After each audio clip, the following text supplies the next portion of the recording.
10, but he takes a knife, Why do puts the dark it romance into the MCs need mattress, to be and then tells you... misogynistic? Like, I just... I love enthusiastic consent. I've heard the most. It causes them to DNF He's the a book. 10, but he bites your lip and then holds your head under shark-infested water. The harm comes when this negative behavior is culturally accepted or glorified. If you've experienced the 2010s the way I did, Wattpad is a name that immediately pops up in your head when you think about the golden era of literature. This unforgettable platform not only helped teenagers with handling their stressful lives as well as the monotony school brings, but also served as an inexpensive way to destigmatize rather intimate topics. From being the famous YN basically everyone has heard of, to being magically adopted by Harry Styles and the other members of One Direction. With Wattpad, your dream became reality. Even though fanfictions didn't first appear on Wattpad itself, but also on Tumblr and AO3, the freedom it provided was fundamental for the upcoming years of very specific literature subgenres. One of it being the explosive uprising of dark romance. After its rather controversial surge in popularity, especially due to BookTok and Bookstagram, it became very clear that its focus on morally grey characters, taboo themes, and psychological terror is something that was widely discussed on social media. That being said, I will now go deeper into dark romance and its emotional impact and how it differs from traditional romance, with extreme self-harm and violence trigger warnings being the norm, and non-consensual relationships being the least toxic dynamic. So, as a very important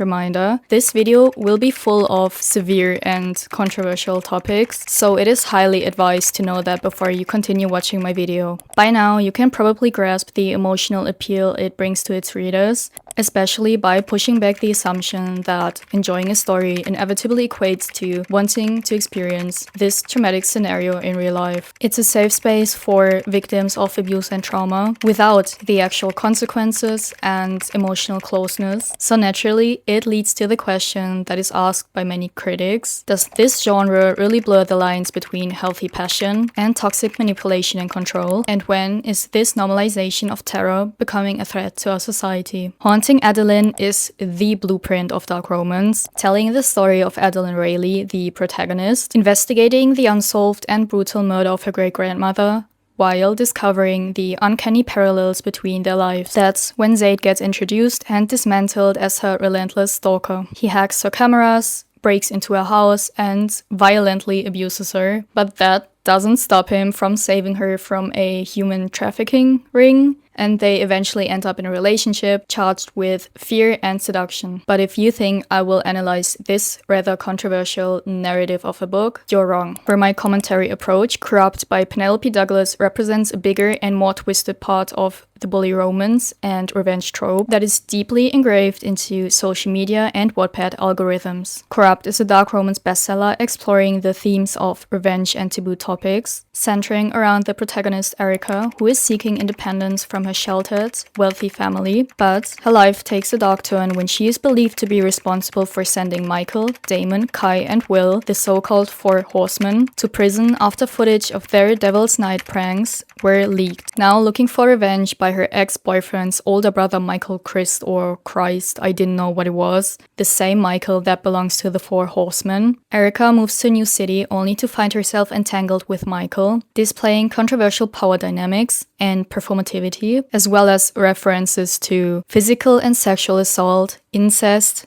and finding empowerment in victimhood. I know it's already a lot to take in, but it gets even worse, so...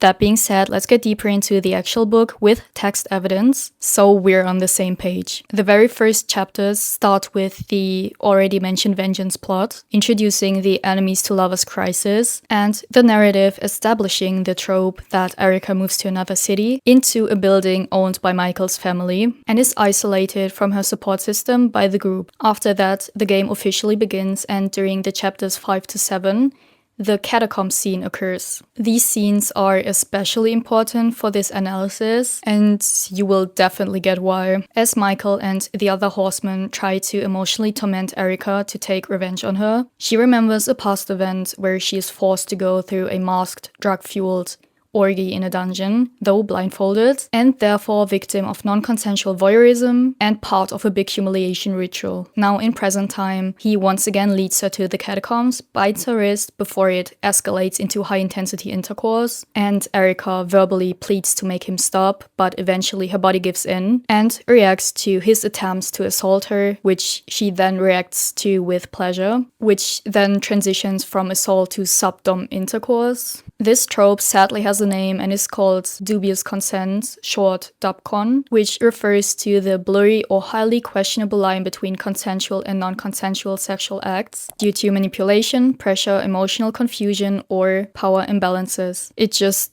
really, I don't know. Now, jumping straight to chapter 25, it gets even more freaky. So be mentally prepared. And for that, I can show you a video made by another creator with the actual text. But as a short summary, Michael has become very protective of her, especially regarding Damon and Trevor, whereas Erica is growing sick of his mind games and the way he's toying with her. During the pages of this chapter, Michael convinces her to go to a fencing competition, but her attention is pretty much focused on Michael, which leads to her attempting to have the upper hand in their relationship by basically dodging the competition. She storms off and they once again have a very explicit sexual encounter in a club steam room, but this time it involves Kai, offering a much darker turning point in their relationship by broadening their sexual orientation to a polyamorous relationship and strengthening the idea of CNC. Drop one leg for me, but hold on to Kai.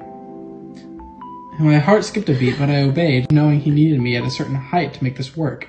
Keeping one leg around Kai, with him still inside me, I dropped my right leg, lowering a bit. Kai held me tight, the cords of the muscles in his arms flexing as he kept me up. Michael, oh, okay, rubbed against my tight entrance, my body already nice and wet from the steam and from Kai. Wait, so... Just keep going. Don't figure it out. I was so relaxed from and I was too exhausted to be too afraid. I'd never done this before, two guys, or this, but I knew it was going to happen. Hurry up, Kai told Michael. I have to start moving, this feels too good. Michael pressed into me, and I sucked in a breath, holding it. Relax, babe, Michael pawed my behind. I promise you're going to love this. I let out a breath, forcing my muscles to uncurl and remain still as Michael pressed harder and harder. I winced at the burn as he pushed the head through and sucked in a breath. I don't think... Shh, Michael soothed in my ear as he reached around to play with This is so fucking tight. You think I'm going to let you stop this after I've had a taste? As you can tell by now, this book heavily relies on factors such as fear, terror, and non-consensual validity, creating a highly criticized stigma around dark romance. I will get deeper into this plot choice by the end of the video, especially with a psychological deep dive, but Corrupt and Haunting Adeline are not the only books I stumbled upon and have a special place in my video. In K. Knight's Den of Vipers, the protagonist is sent off to a gang of 4 mafia enforcers to pay off her father's debt. They hold her captive, abuse her, and she eventually enters a relationship with all 4 of them. What immediately starts off with the glorification of human trafficking and the total loss of autonomy ends with the reward of being in a polyamorous toxic relationship and putting up with the abuse and criminality surrounding the gang scene. The second dark romance novel I found was published by Anna Huang with the title Twisted Love, in which the love interest is a hyper-possessive cold billionaire who puts a tracking chip into her bracelet to monitor her 24/7. It subsequently romanticizes the idea that a man shows his love by being controlling, blurring the lines between reality and manipulative expectations. The last and most perfect example for coercive control is The Ritual by Chantal Tessier. The plot is set at a university where the so-called elite men belong to a secret society. The protagonist enters a chosen contract, signing away her bodily autonomy to the lead riot, who publicly and privately uses her for humiliation rituals. The criticism? She was pressured into a contract that solely relies on degradation and severe humiliation, robbing her from her dignity and normalizing the idea of trading her worth for higher social status. It's very clear to see that these plot devices function in a way to incorporate the psychology of power and giving the reader complete control over emotional extremes, mainly by stripping away the taboo elements, investigating boundaries of morality and shame, not only serving as a coping mechanism, but also without endorsing these actions in real life. On social media, Corrupt, which is the first book I talked about, is very much popular in the dark romance TikTok scene, and also ridiculed, just like this video. But there was another book that was recommended, that book being Lights Out by Nevessa Allen, which is pretty much vanilla, I suppose, or they just pretty much show monologues by the protagonist's love interest. And showed her staring at the bulge in my boxers with a hungry look on her face. Do not come in your shorts, do not come in your shorts. Would it ruin my scary masked stalker image if I came too early? Didn't badasses hold out for a long time? Nope, I wasn't gonna make it. I would blow like a two-pump. If you're on social media and you've already come across this subgenre of literature, you already know how bad it can be on TikTok, especially when it comes to defending these books and seeing role plays. For that, I've dug deeper into my For You pages on TikTok, Threads, and Instagram, and collected some...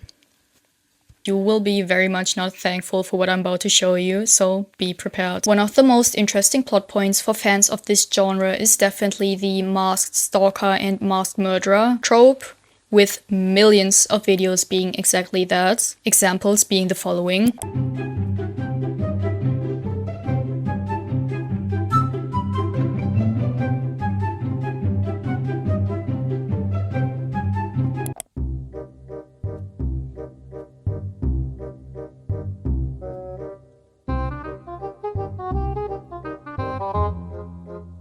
But if you think that's it, you're sadly wrong. This mask obsession goes even further, like this.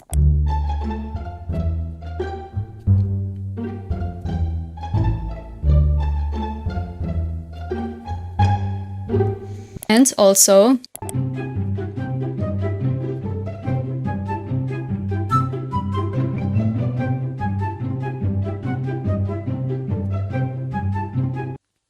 as well as this, but her entire account is basically about mask fetishes.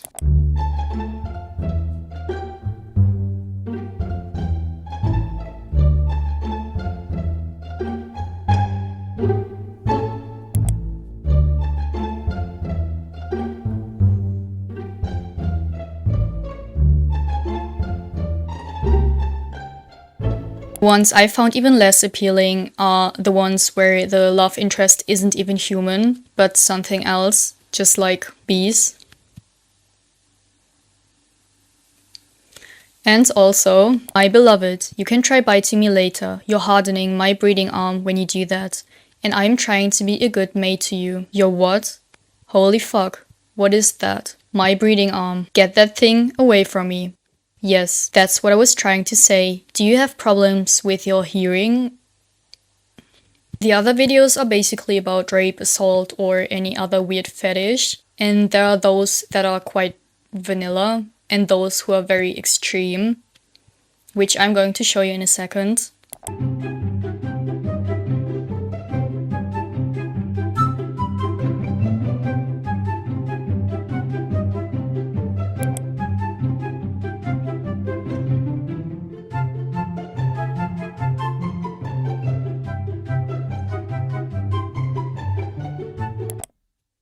Sadly, it means exactly what you think, and it's one of the books I actually talked about in the very beginning. I'm going to read it to you.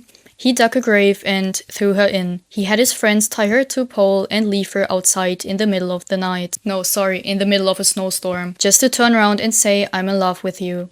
And those who I count to be more extreme, like the following. He woke up 14 times during the night and started counting backwards from 1,000, back and forth to not lose his self-controlling, sharing beds with his best friend's little sister. Or, here are the ground rules. You can punch me, kick me, pull my hair. I am A-OK being stabbed. Biting and scratching are on the table. You can use fire. These are the ground rules? Is there anything off limits? Damn, man. but I will also add those who I found a little funny. So,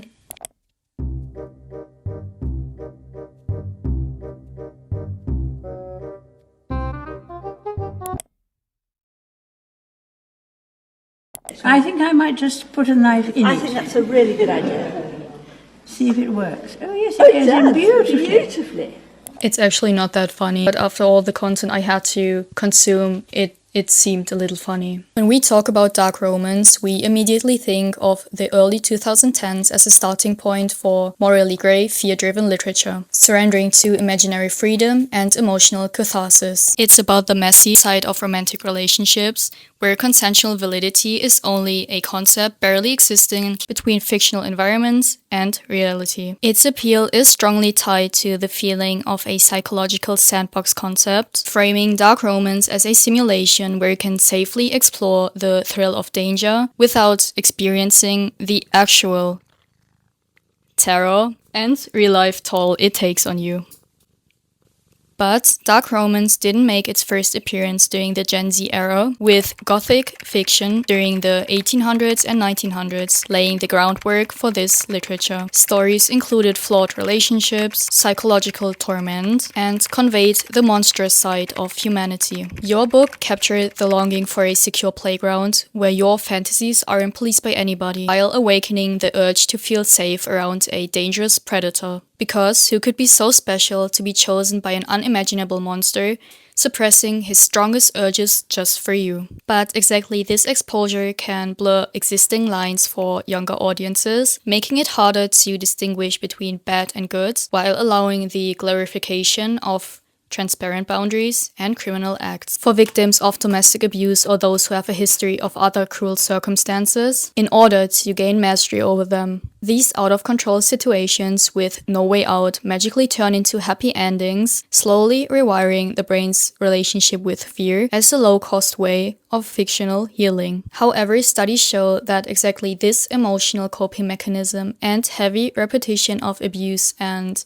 boundary miscommunication desensitizes the reader's understanding of a healthy relationship. Also, with gender inequality and unfair dynamics being a real-life issue in today's society and part of the Me Too movement, women practice safe escapism through dark romance, in a world where male power is used as oppression and non-negotiable in relationships. This psychological concept is called cognitive doubling, whereas the enjoyment of negative or painful experiences without the actual consequences is called benign masochism. But what are examples of complex characters aside from the ones we've already discussed? Dark romance could use characters such as a main character struggling with alcohol and drug abuse, making it impossible to form healthy relationships, a character struggling with traumas such as abuse, hindering them from trusting others and forming emotional attachment, an anti-hero struggling with criminal behavior while the protagonist forms deep empathy towards them. Freud summarized this concept with his theory of wish fulfillment, suggesting that unfulfilled unconscious desires, especially repressed or infantile sexual drives, are satisfied through processes like dreams, daydreaming, or neurotic symptoms. Or short, dreams are the most important factor in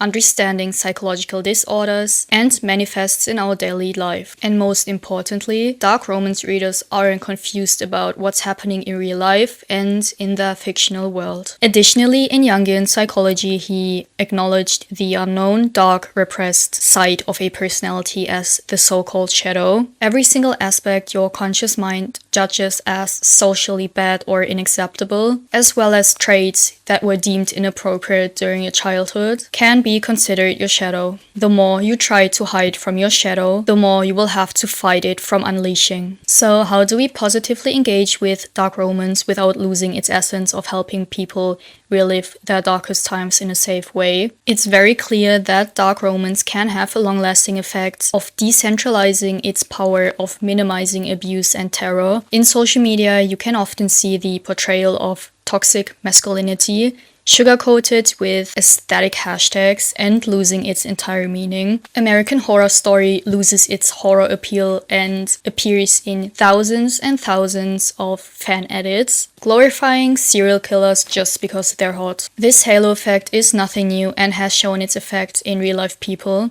changing negative attributes with positive ones, pinned down to their beautiful appearance. So constant exposure to romanticized books with themes of possessiveness and abuse can have a very serious effect to its readers and their mental health. The result? Messed up fantasies are desensitized. Dark romance loses its spike in adrenaline, and criminal behavior is perceived as normal. With that, the line between safe coping mechanisms and actual harm to dark romance's audience becomes as blurry as the consensual validity and healthy relationships inside them. Our generation experiences a real-life shift in their moral compass.